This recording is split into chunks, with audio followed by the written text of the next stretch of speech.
रुसवाई हो, साथ चले ना परछाई हो।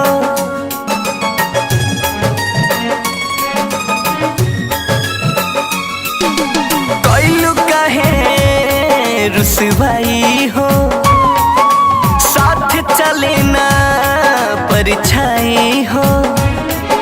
दिल में मचल को हराम हो, मिले न तनिको आराम हो। देखे खाती बानी बेकरार, बड़ी याद या मोहतार के करा के करब हम दुलार। बड़ी याद या मोहतार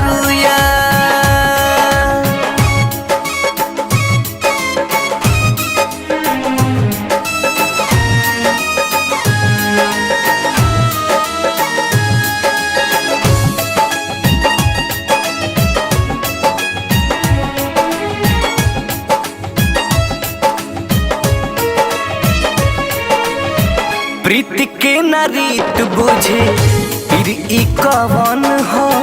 प्यार पर लागल हमारा बाटी गरहन हो।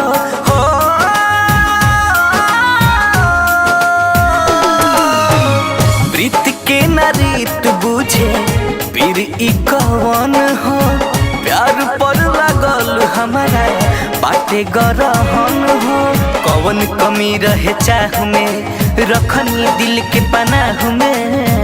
कोई अब ना दोसारा से प्यार, बड़ी याद या मोहतार के करा के करब हम दुलार। बड़ी याद या मोहतार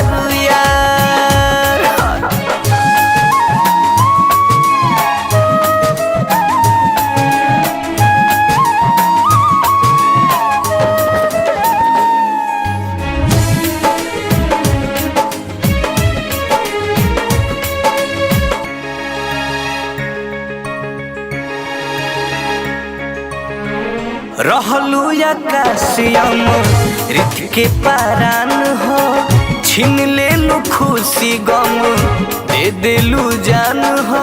आजा आजा आजा, रहलू आकाशियम रित के पारान हो।